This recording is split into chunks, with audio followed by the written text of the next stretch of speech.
when it does go on the market, who knows how long it's going to take to, well, God knows how long it's going to take to sell. Could be right away, might be 6 months, could be a year. I don't know. I don't, but in the meantime, I'm going to continue doing what I'm doing. I'm going to be decluttering. I'm going to be going through stuff, and I'm going to start packing things up and getting them ready. Leave out the basics things that I'm going to need, obviously, for living.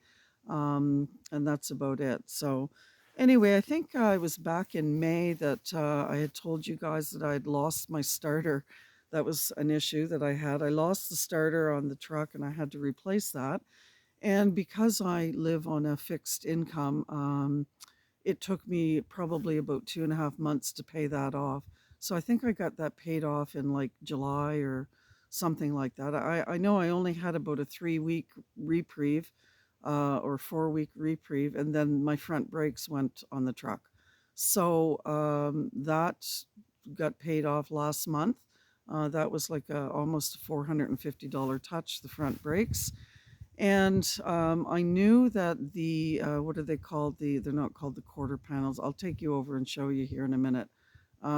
Anyway, the panels underneath the doors on the driver's side and the passenger side of my truck have rusted, and in quite a few areas, they've rusted right through.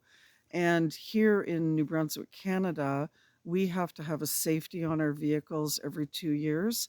And mine happens to be coming due, I think it's December 4th.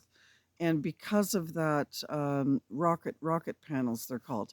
So because the rocket panels are bad and they need to be replaced, I wouldn't pass the safety inspection, which means that my truck is going to be sitting empty. But anyway, to make a long story short, I did find somebody a couple of months ago that was going to be able to, they were going to order those rocket panels and the fenders that wrap around those rocket panels. And it was going to be pretty much the cost of the supplies and whatever the painting charges would be and stuff like that. It was going to be relatively inexpensive, but I've recently found out that I'm not going to be able to get that done with that individual, and that's okay.